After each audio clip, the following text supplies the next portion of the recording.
Syam no mitrasyam varunaha Syam no bhavatvaryama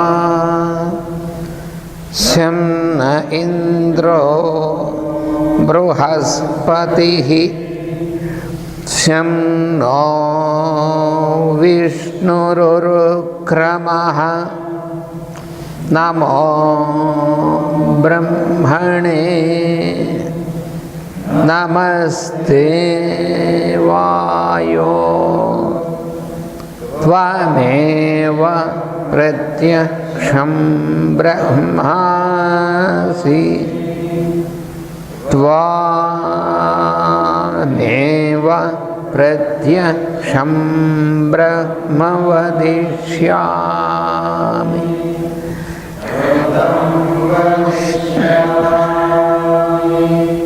Satyam vadishyami Tanmamavatu Tadvaktaramavatu Avatu mam Avatu vaktaram Om Shanti Shanti Shanti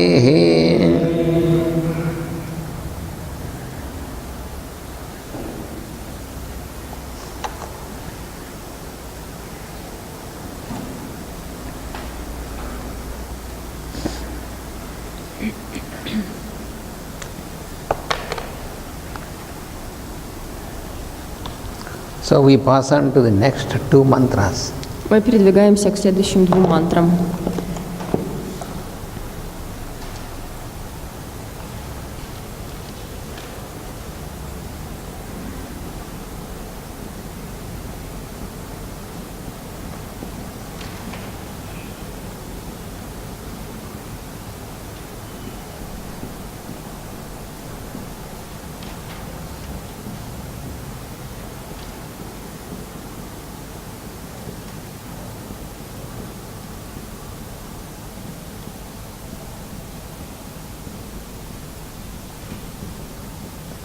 Namaslokyaaya ca avasanyaya ca.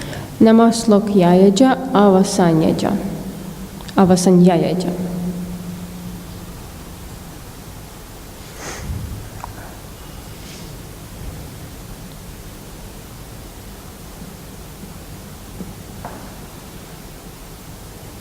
Sloka means a stanza of the poem. Слока означает эстенза стиха. Эстенза. Вот эти вот маленькие отрывочки, которые читаются, насколько я поняла, это называется стенза.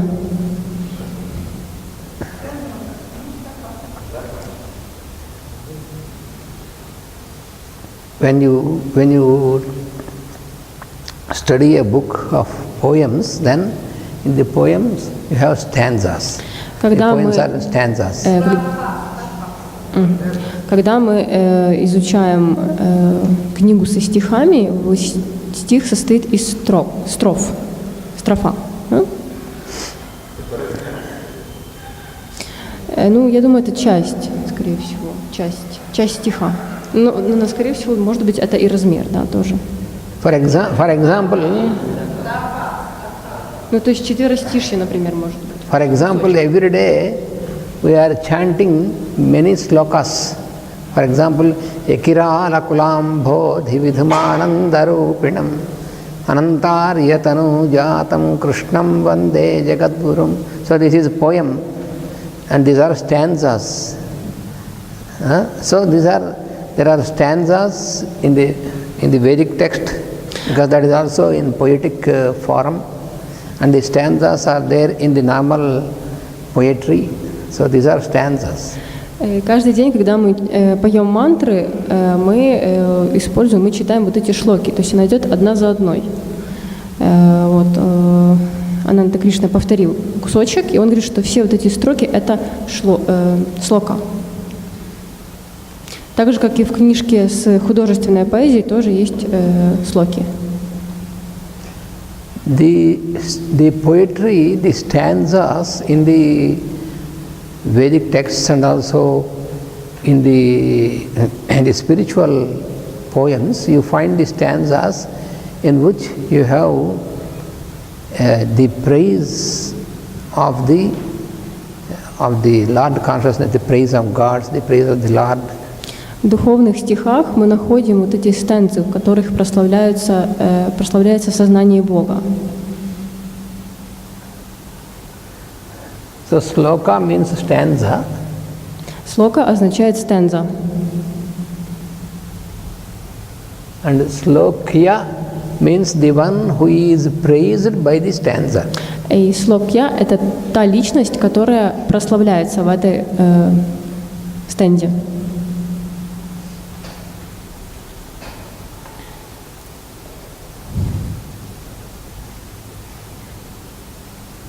So stanzas are composed in praise of a particular god or particular angel or particular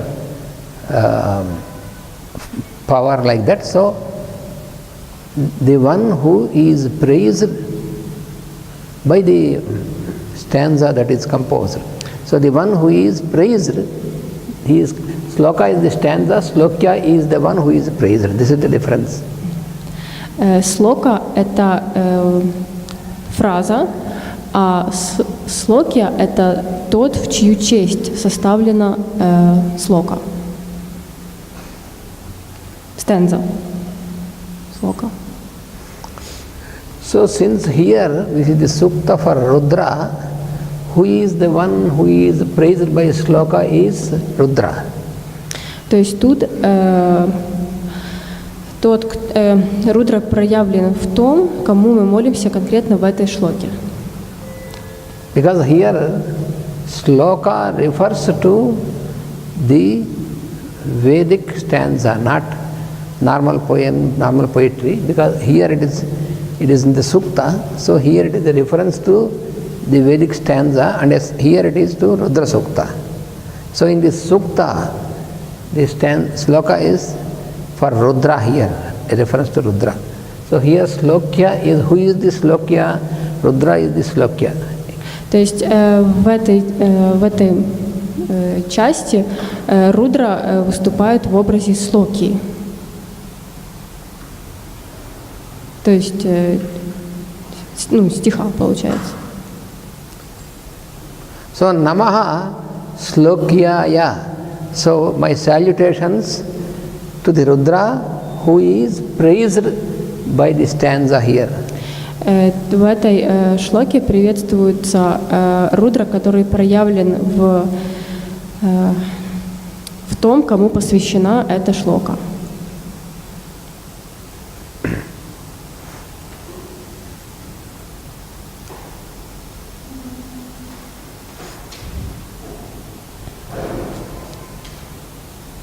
So therefore, namaha slokyaya, our salutation to Rudra, who is in the form of the one who is praised by the stanza. That is the meaning of this first thing. То есть, тут опять-таки приветствуется Рудра, который проявлен в том, кого воспевает эта шлока. Cha is also common. Cha means here and like this, always adding. Ча означает и, да, то есть это соединение этих двух слов. Каждый раз, когда мы встречаем ча. So the second one is avasanyaya. Avasan, resound vastandi.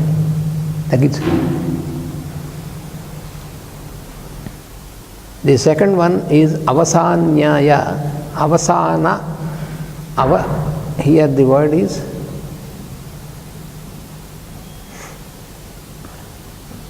avasana. Avasana means the ending part. The part that is the ending part. Следующее слово – это авасанья. Авасана означает окончание, крайняя, последняя часть чего-то.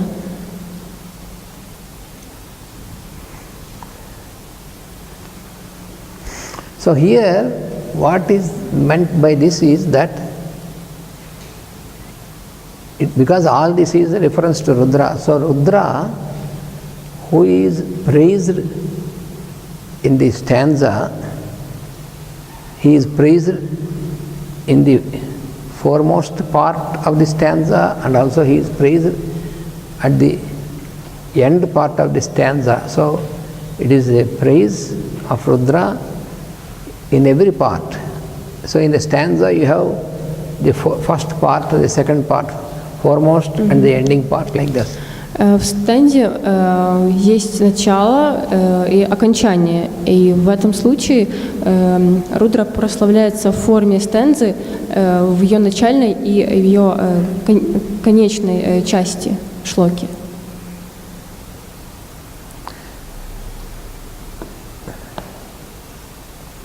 So avasanya means the one who is praised by the end part, that is avasanya. Авасанья – это тот, кто восхваляется, ну, это проявление рудры вот в этой последней части шлоки. So here, since the sloka here refers to the Vedic text, тут шлока соотносится с ведическими текстами, относится к ведическим текстам. so this avasanya, this is the avasana is the, as I told you, the latter part or the end part. Авасанья – это заключительная часть. Here we have to understand that what is the end part of the Vedic texts. И тут мы должны понять, что такое заключительная часть ведических текстов.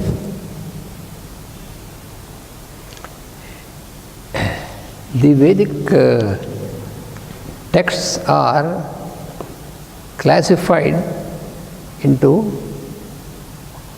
4 parts. Ведические тексты поделены на 4 части.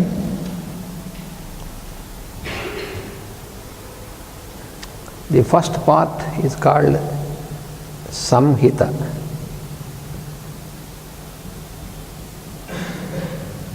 Первая часть – это сахита. Samhita. Is there M? Sorry, M is missing. It's my mistake. Да, M is missing. I have to write some words. самхита.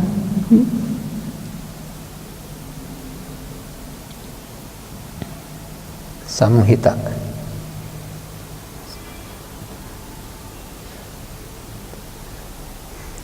Samhita means that part of the text which is collection of the various suktas together. So that this collected part is called Samhita. Самхита – это та часть, The collected part of the suktas это та часть, которая вмещает в себя все сукты, вмещает в себе все сукты. because the Vedic texts, in the Vedic texts you find in the form of suktas to different gods or different devas. Потому что ведические тексты написаны в форме сукт, которые посвящены разным богам. So Samhita is the, for example, we have Rigveda Samhita. We have four Vedas, you know already. То есть, например, мы говорим о Ригведа Самхите.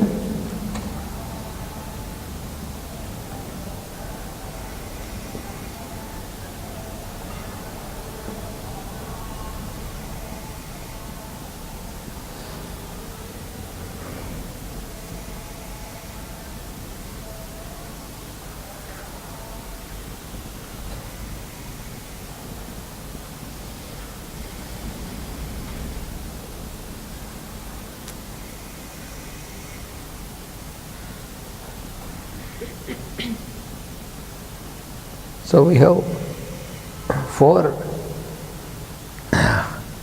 Veda is classified into these 4 basically. There is Rigveda, Yajurveda, Samaveda and Atharvaveda. This already I have explained you earlier. Ведические тексты поделены на 4 основных части. Это Ригведа, Яджурведа, Самаведа и Атхарваведа. So you have Rigveda Samhita, that means the collection of the suktas of Rigveda, that is called Rigveda Samhita. То есть, например, Ригведа Самхита – это сборник сукт, которые посвящены, собраны в Ригведа Самхите. То есть это собрание сукт на эту тему. And then the collection of the suktas of Yajurveda, that is called Yajurveda Samhita. Собрание сукт, которые посвящены Яджурведа Самхите, ну, так они и называются, Яджурведа Самхита, то есть это собрание текстов. And collection of the suktas of Samaveda is called Samaveda Samhita. Ну и таким же образом сборник сукт, которые посвящены Самаведа Самхите, ну, означают Самаведа Самхита, то есть сборник сукт. Similarly, Atharvaveda Samhita. Ну и также Атхармаведа Самхита, то есть сукта, которые входят в эту часть ведических текстов. So this текстов. makes the different texts of Veda, Rigveda text and Yajurveda text, Samaveda text. Like this is collected into one unit, so that is Samhita. То есть таково есть разделение ведических текстов на 4 вот этих части, и вместе, ну, каждая из них отдельно называется Самхита, ну и там собраны все сукты. Then the second part of this Vedic literature is, that is called Brahmana.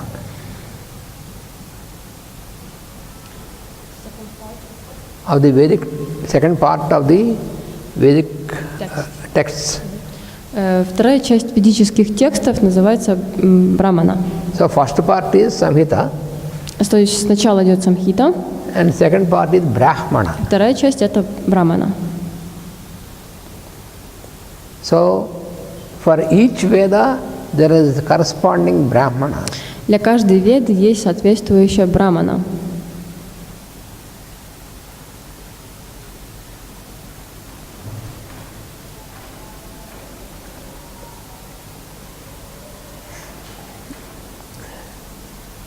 So Brahmana is that part of the Veda where you find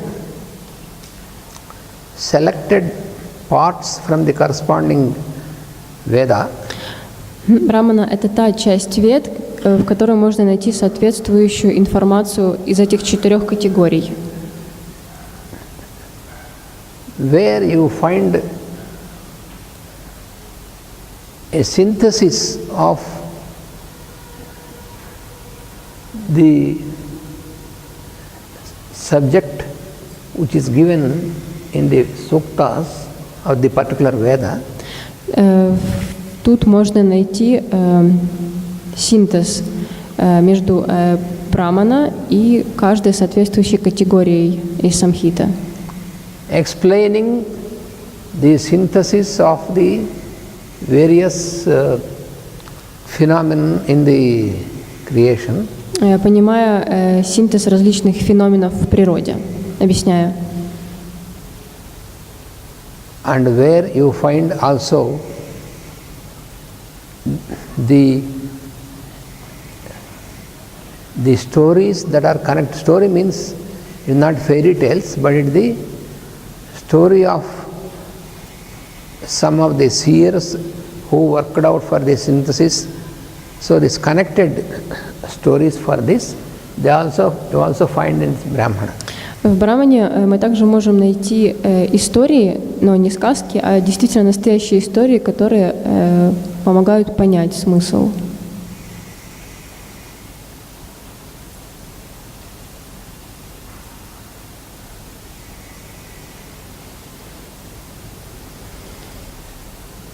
So there are many brahmanas of this such texts which belong to these different Vedas, 4 Vedas. То есть много различных браманов, которые соответствуют 4 самхитам, 4 разным направлениям вед.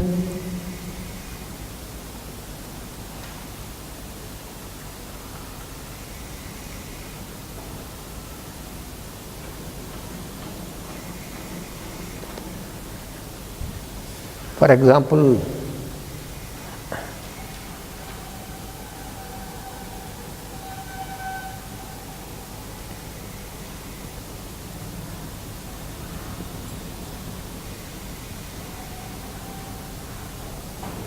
there is one called Satapatha Brahmana.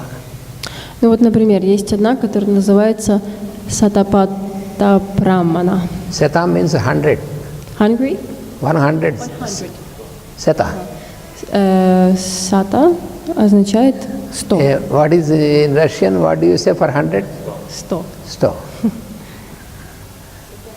Sata. So, Satapatha means 100 ways. Patha means path. 100 paths. Сатапата означает 100 дорог, 100 разных путей.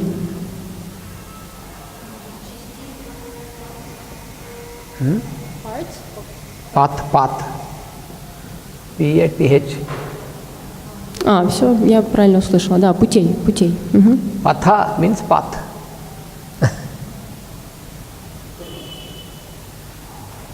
Most of the words you find in different languages, they are originated from Sanskrit. You see, patha, path. The same. It's even written the same way. Yeah. In Russian also? Patha, path. See?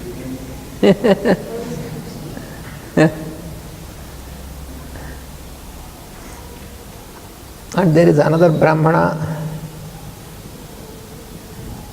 These are only for example I am giving.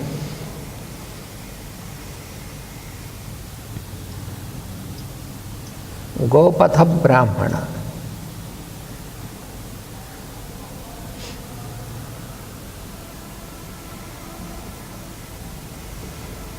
Ну, например, еще одно слово. Гопата Брамана.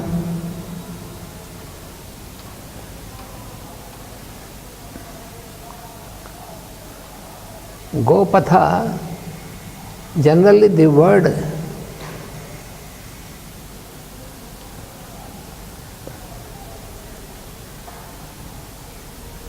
Gau refer to cow, корова. В общем, слово «гау» означает «корова». But also this refers to the light. Но также это слово еще может означать «свет». So here, Gopatha means the path of light. Таким образом, здесь, в этом примере, «гопата» означает «свет». Дорога к свету. Path to light. Path to light. Дорога к свету.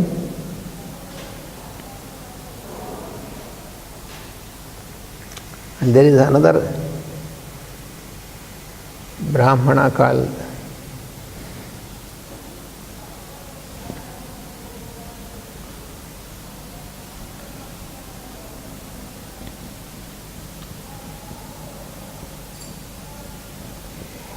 Aitareya Brahmana. Ну и, например, еще одно словосочетание «аитарея брамана».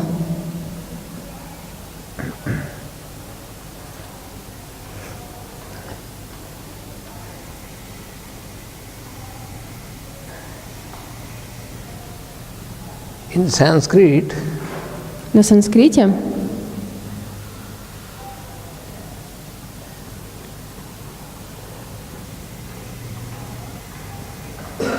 Itara means other. What do you call other? «итара» на санскрите означает «другой», что-то другое. Here also you see Itara, other. So, here other means the objectivity. Таким образом, иттара означает объективность. When you see the existence of other person or other object, that is the manifestation of objectivity. Например, когда мы видим существование другого человека, объективно видим, да, это означает объективное видение. When you put a before, aitara means no other. That means no other than the one existence. That means subjectivity. Когда перед этим словом стоит буква «а», это значит, что этого другого нет. То есть тут мы переходим в субъективность. In this Brahmana you find mostly the explanation of the subjective life. В этой брамане мы находим объяснение субъективной жизни.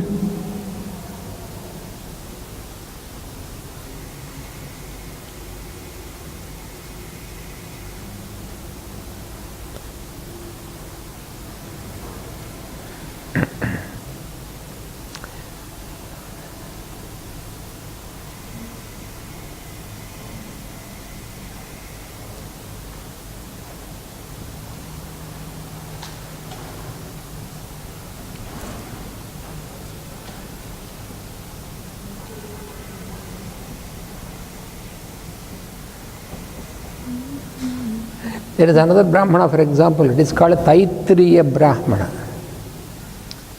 Следующая брамана – это Тaittiriya Brahmana. Taittiriya Brahmana is different. There is Taittiriya Samhita, Taittiriya Brahmana. Есть Дайатри Самхита, Дайатри Таятрия. So like this, there are many Brahmanas texts. То есть вот таких примеров, как мы перечислили, их есть очень много браманов разных.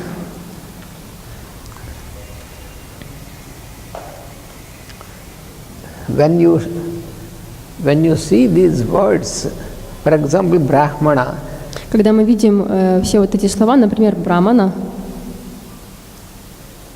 it is where many of the Western scholars, they have mistaken totally. Многие западные люди говорят, что мы очень ошибаемся. For example, Max Muller, he is a German scholar. Например, немецкий ученый, английский ученый Макс Миллер. So there are many of these Western scholars who learned Sanskrit, but they didn't try to approach the real master or guru from whom it is not enough if you know the language, but you have to know the synthesis, you have to get initiated, otherwise you will take your own meaning, and therefore these fellows, they made their own translations. Wherever there is Brahmana, he referred it to the caste Brahmin. Exact, it is not at all about that. Очень много европейских ученых, которые учат санскрит, но они не обучаются у людей, которые могут их инициировать, понимать истинное значение этих слов и комбинаций.